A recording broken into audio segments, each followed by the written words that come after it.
detail on literally within the next 30 seconds. For your own safety, we hope everyone is seated because, as Rachel said, these are 2% of the raw vote in, 10% of the raw vote in New Hampshire. Too close to call. Both of those were too early to call. They've now both been shifted to too close. And let's come inside and look at the Senate races in both of those states. This is McGinty-Toomey in Pennsylvania. And we have the Burr race. Okay. New Hampshire Senate. Kelly Ayotte, the incumbent. Let's see here. 10% of the race in. Too close to call. Difference separated by 7,000 votes. You know, I'm watching this, and I'm thinking it's almost 9 o'clock Eastern, and who would have thought? I mean, I'm talking about the people you listen to, you talk to, you get in touch with in your world. Yeah. No one thought it was going to be this close at this point. Trump can still win this thing at 9 o'clock tonight, basically. We don't know. If he wins Florida, I always thought Florida was the first stepping stone to North Carolina. That's the stepping stone to either Michigan. We all looked at it the same way. But if he gets on the ladder in Florida, then we have to then all look at North Carolina and then figure that's going to be possible. But he is step by step still in this race tonight. Which I wasn't sure of a couple of days ago, because I think when the Comey thing died down over the weekend, I thought he had lost his big booster rocket, which was the FBI report of 10 to 11 days ago. So I think this is the country is, I say this all through the campaign on Hardball every night. I say, every time nothing's going on for 2 or 3 days, you've heard me say this, yep. It goes back to true north. 50-50. True north. This country's 50-50 left to right. Now, more people, as you said tonight, somebody said tonight, more people are voting for the candidate of their usual political party, despite the candidate, than at any time in history. There are people voting for Hillary because they're going to vote for Hillary because they're Democrats or liberals, progressives, Bernie people. But there are people on the Republican side who are holding their nose. We have a call. You're up. To be too close to call. Interesting. Georgia was an early closing tonight, but in Georgia, less than half of the vote is in. 45%. 45% of that vote is in. In New Hampshire, even less. In New Hampshire, we've got less than a third of the vote in. In Pennsylvania, we've got barely over a quarter of the vote in. So a number of these states, the too close to call is the headline here, but watching the proportion of that vote come in, it's really important. In Pennsylvania, I just talked to Governor Rendell, and I've been following the Philadelphia political machine there. Bob Brady, the boss of the machine up there, told me he could bring in a 450,000 plurality out of the city. According to Rendell, just now he's beating that. He's getting 450 and a 300,000 from the 4 suburban areas. It looks like in a sweet Pennsylvania. So the firewall is holding for Clinton. But to the old politics of machine politics and the suburban advantage she has now, among women especially, I think whatever else happens south of Pennsylvania, Pennsylvania is probably going to be the firewall that holds. Right now, Pennsylvania, even though there's only a quarter of the vote in, you're saying that in key areas they're hitting their targets. Well, it's very professional in Philadelphia. They know every single voting division. Every committeeman or committeewoman is right on top of it. This vote is known. They each have a drone assigned to them. This is old school. No, they have 100 hours. Yeah, that's better than the drone. Casey Hunt? Pennsylvania aside, Donald Trump can still only win this race if he wins Florida, which is why a source close to the inside the Trump war room says Trump is visiting his own war room, and their emotions are hinged on the precinct by precinct results that they are getting in from Florida. And it has been a dramatic shift since 7 o'clock there, where they were very pessimistic, to now when they are much less so. I don't want to be the first person to bring this up, but I want to be the first person to bring this up. In states like Florida, and in a number of the other states right now that are too close to call, an automatic recount is triggered if the results are less than 0.5%. Florida, it's important to know that, because in Florida, if you don't get within 0.5%, you can't even offer to pay to have another recount to which you would not otherwise be legally entitled. Right. So the percentage really, really matters even after the decimal point. And Obama was just outside that. That's right. In 2000. That automatically triggers mandatory Xanax and Ativan prescriptions across the country. I'm mainlining it, baby, right now. Ask me how.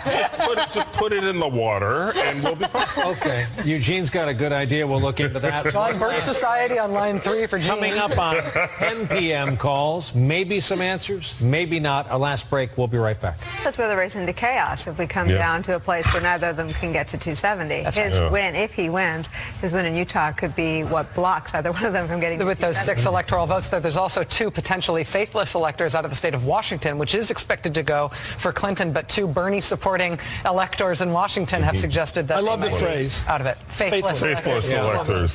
Steve Kornacki's at the board once again, and this time it's Michigan. Steve. Starting to get returns from Michigan. Obviously, this is a state very late in the campaign. The Trump campaign said, we're going to put this on the map. The Clinton campaign started playing defense. What can we tell you?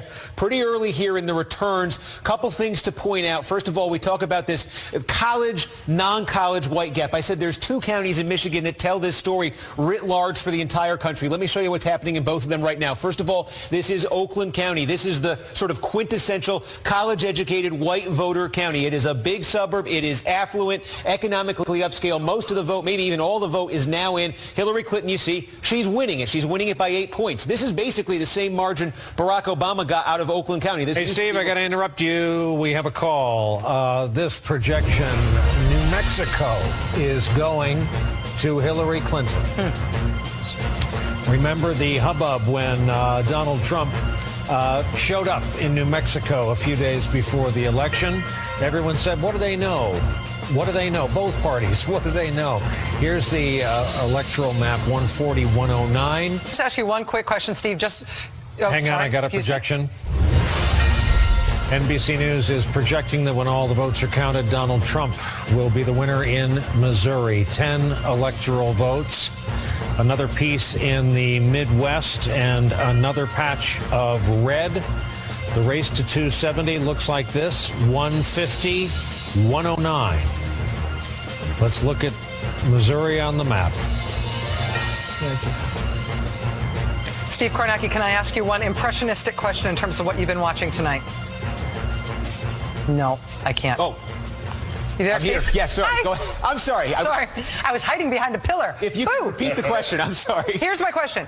As you have been watching these returns come in, as you have been tracking these county by county results, as we've been looking at these dozen states now that are too close to call roughly, are you seeing anything where the polling seems like it was flat wrong, where the polling seems like it was radically off in terms of what we're seeing tonight on election night? Yeah, I don't know radically. I mean, when you think about it, Florida, it looked like Clinton was leading steadily in the polls by 2-3 points. Probably if you averaged them together, it looked like she had a slight advantage there. We knew Florida 4 years ago was the closest state on the map. It was decided by less than a point. So when you're looking at how close it is right now, it's not a radical difference. It's not like there's a miss there by 10 points. But I think the accumulation of all those polls in Florida, for that matter, North Carolina, you started adding them up, and it just looked like Hillary Clinton had a small but steady lead in those states. So those are closer. I think Virginia, the fact that Virginia is as close as it is, I think that ends up being a surprise. There were a few polls late there that showed that thing might be closing. But I mean, I think there was an expectation,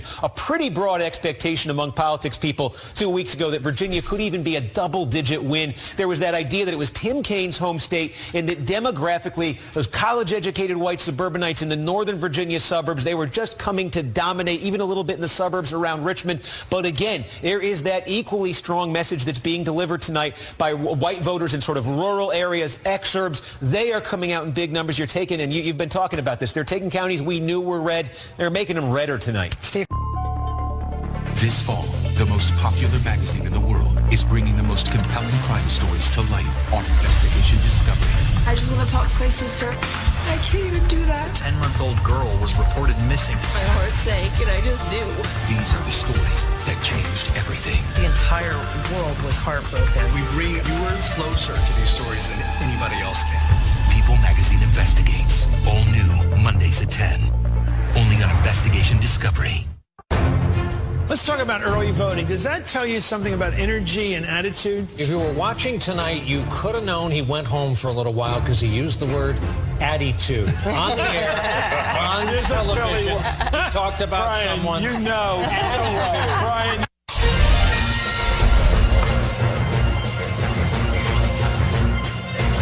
Brian. We are back. We have a major call coming out of the vote.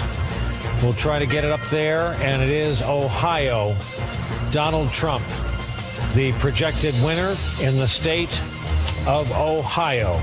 18 electoral votes, a hugely important piece of real estate where that comparison is concerned. 168, 109 in the race to 270. Here's where it looks like, this is where it looks like as a color, filling in the red alongside Indiana to the west of Pennsylvania, down on through West Virginia, Kentucky, Tennessee, and so on. Ohio and Iowa had been the two traditional swing states that the Clinton campaign felt like were, or the Trump campaign felt like were most within their grasp. Iowa and Ohio consistently have been polling in ways that have been favorable to Donald Trump. Obviously, Ohio is the archetypal battleground, but I think everybody's been feeling like it was leaning toward him. Still, that's got to shake the Clinton confidence even more than these other close races do right now. I do want to point out one thing about North Carolina, which we are watching so intently right now. Again, North Carolina is one of these states that is too close to call, and it has been so for a very long time. Even right now, with 83% of the vote in, it is still too close to call. Trump in the lead. But we were talking a little bit earlier on about the other two big ticket races in North Carolina. One of them, this Senate race, Richard Burr, incumbent Republican senator, trying to hold on to his seat against Deborah Ross, who ran a good campaign against him. Burr is now the projected winner of that seat. He will hold on to that seat. The other big ticket item in North Carolina is the governor's race. And it's been fascinating to watch these governor's numbers come in out of this governor's race in North Carolina. Right now, again, with 84% of the vote up, it is too early to call. Too early to call in North Carolina, but you see these guys deadlock 49-49. So if you're looking for sort of advice as to how North Carolina is going to go in the presidential, that Senate race may make you think that Donald Trump is going to pull it out. This governor's race gives us no information because this is as close as they come. Yeah, historically, you have to win Ohio if you're a Republican. It's a necessary condition, but not a sufficient condition. Winning Ohio does put him at the edge now, possibly winning the election. However, I do think we're going to see a pattern which is traditional.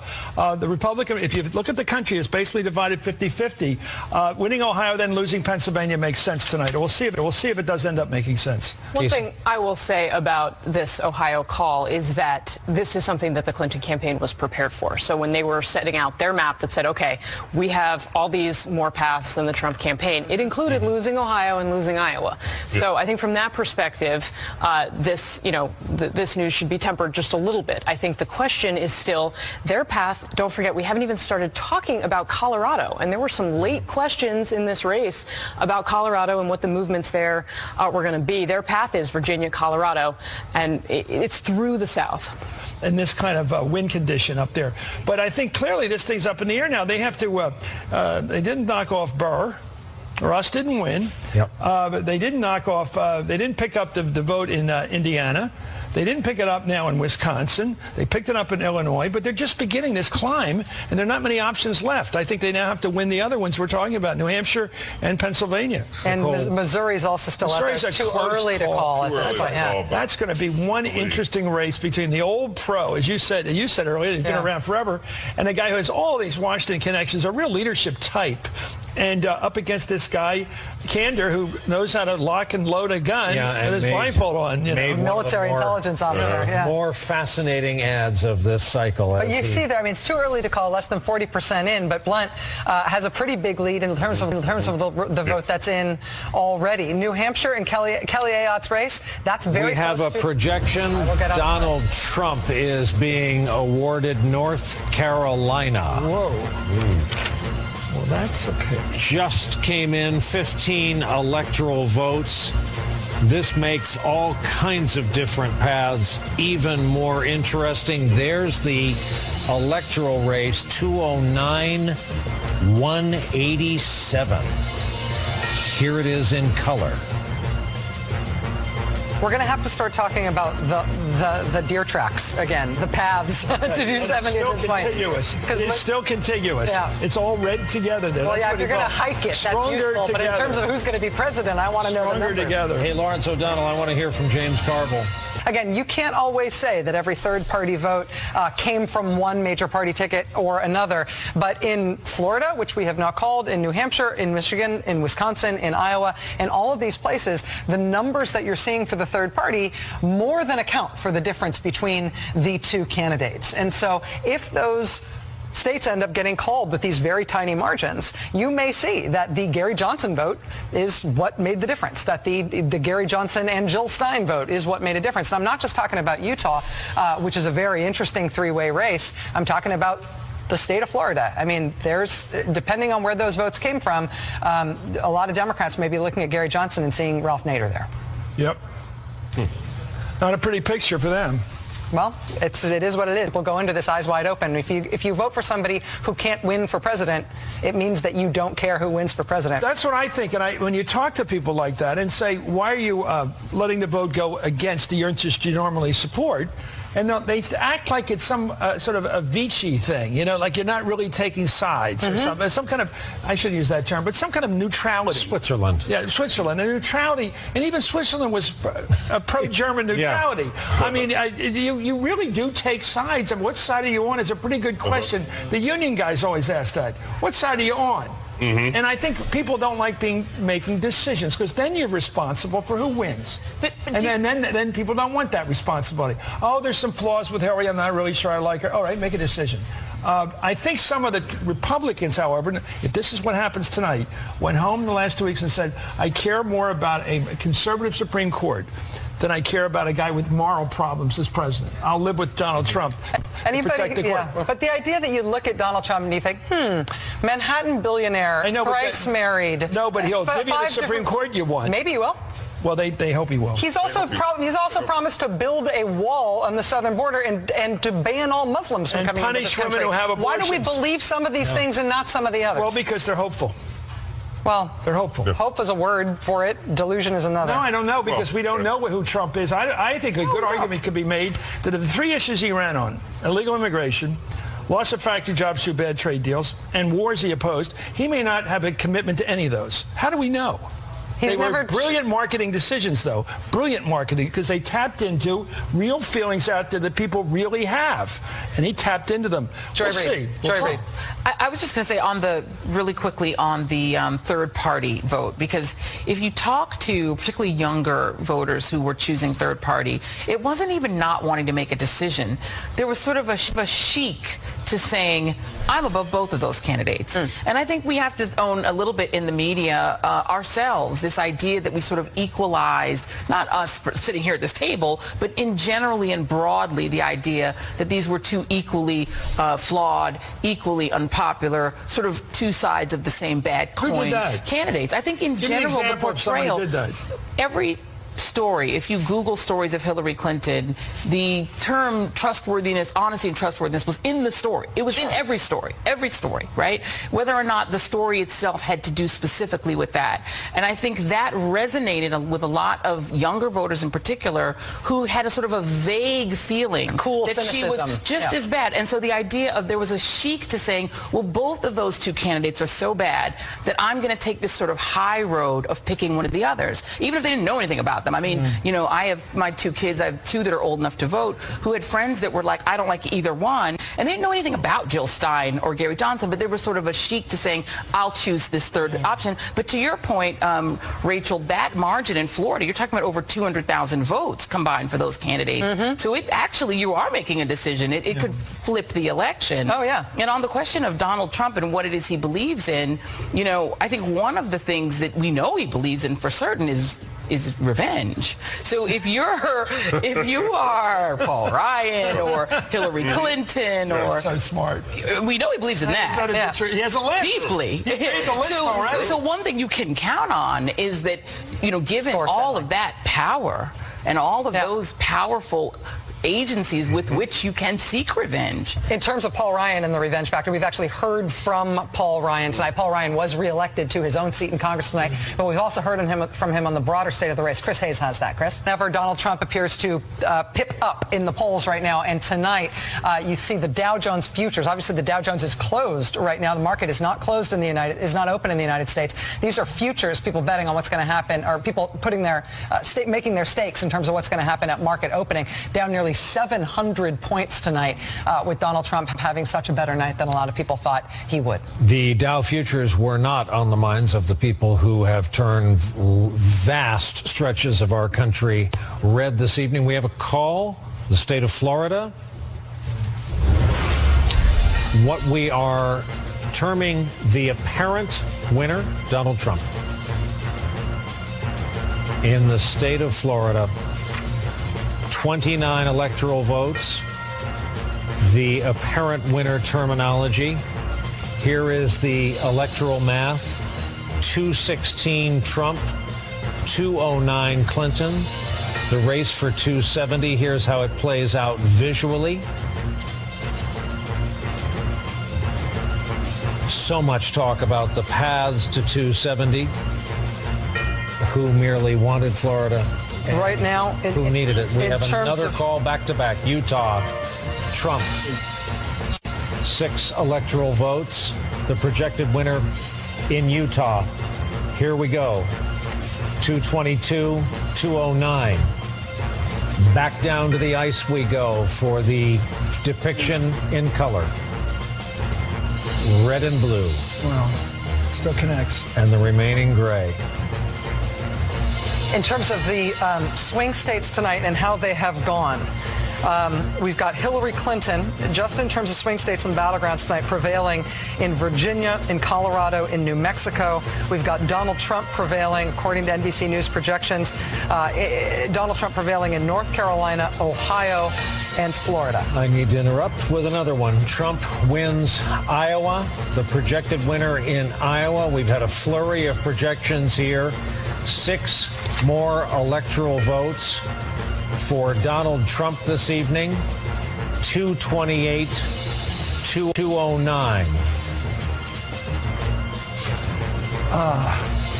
Let me turn this thing off and I can show you what I mean. If Clinton gets ahead, look what's left. La Crosse just starting to come in. This is a sea of red out here. Look over here, Brown County. This is now most of this is in, but again, I think there's a little bit more here. Trump picks up ground. All of this red in here.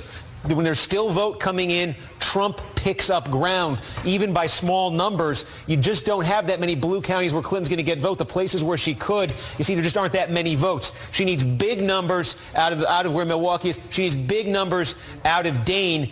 And there is a chance, though, there is a chance when you look at this map, you'd have to say there is a good chance that Donald Trump's able to offset that with all of this red. We're bringing in Rudy Giuliani, the former mayor of New York right now. Mayor, you on right now? I am. I'm right here. So tell me, there's Judy Nathan, your wife. I mean, this is the first time we've seen you two together, so you must be more optimistic than you've been in the past. Well, we're both very good friends of Donald and Melania, personal friends as well as good friends. So we're very happy for them on a personal basis, and we're very happy for the country. I think this was and I hope it works out. We still have a little ways to go. But if it does happen as it looks that it will, this is a real victory for the people. And Chris, I know you're a historian. This is like Andrew Jackson's victory. This is the people beating the establishment. And that's how he posited it right from the beginning. The people are rising up against a government they find to be dysfunctional. And yes, it's a defeat for the Democrats, but this is a defeat for some Republicans, too. Okay, it's 1824 again. So how does the new president, if it's your guy, Donald Trump, how does he reunite this country, all ethnic groups that have felt abused, and I think rightfully so, Hispanic people, Islamic people, all kinds of people out there feel that they've been excluded from the Trump future. What's he going to do? What would he do about that to heal that? I do think if you listen to his speeches over the last 2 months, I don't think a speech went by where he didn't talk about his dedication to truly improving conditions for African Americans, for Hispanics, and for poor people, and for returning the ladder of success that you and I had when we were young, which means a good education and a good job rather than dependency. That was a Jack Kemp candidacy there, really, or a Rudy Giuliani candidacy. And I truly believe that a good education and a good job is a lot better than giving somebody welfare. Would you like to be part of it? I like what I'm doing right now, Chris. It's too early for me to think about anything like that. We got a call to make. Excuse me, Mr. Mayor. Excuse me. In the state of Georgia, one of the earliest to close, one of the latest to be called, Donald Trump, the projected victor there, 16 electoral votes. A lot of talk that the Democrats would be able to convert that. As you see our chart, 244, 209 in the electoral votes. And down on the board, it is a continued march of Republican red, sweeping the American South. Kind of a celebrity reflection, if you will, of what's going on among Hillary Clinton supporters. I'm told Lady Gaga is in tears. Cher is in tears. Katy Perry was supposed to sing the national anthem in this kind of surprise start. She didn't. She had a stand-in instead. I think, they had planned, and you really can understand the degree to which they deeply believed that they were going to win this election. Look at the infrastructure around tonight. Look at that event, the staging, the venue, the talent backstage, all of it. The napkins from the napkins. That's your Hillary napkin from the. It was a souvenir I saved because I thought, hey, this might be the president. You know what? I've still got my John Kerry tchotchkes from 2004. It got to be said. I have a lot from Governor Romney's campaign too. I've got Romney Ryan stuff up the wazoo. I can hook you up. Cannot be overstated the magnitude of this political story. Oh, I cannot. There is no. We don't have the words There's to nothing explain to this. Compare this to. But you do, James, because a few moments ago you alluded very kindly to what was missing in the Clinton campaign. If this goes the way we think, and it goes back to what you guys did so effectively in '92, which is it's the economy, stupid, and don't forget health care. You did it over and over again. You knew why the Clintons were running. They went ambition, of course, but they had a plan. They were going to store the economic growth of the country, and that was a message that people liked. It is going to be second guess. I have a lot of friends over there. I know a lot of people that had real problems with it.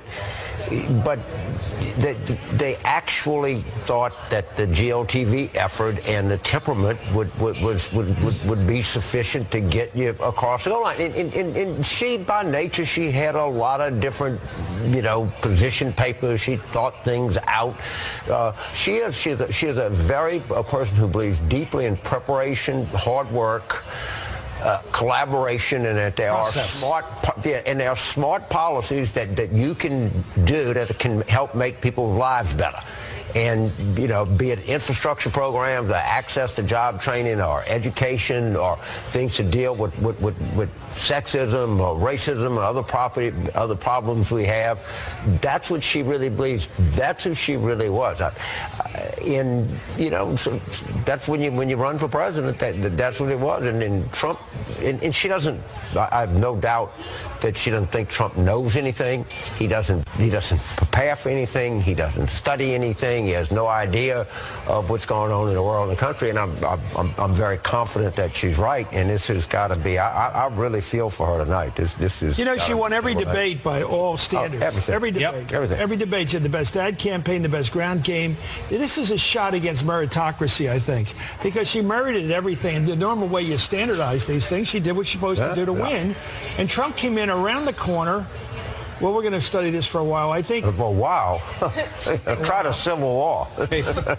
Ken Burns film on this. Now, regardless of what Trump does with this power that he's just been given. Rachel, America is crying tonight. I'm not sure how much of America, but a very, very significant portion, and I mean literally crying.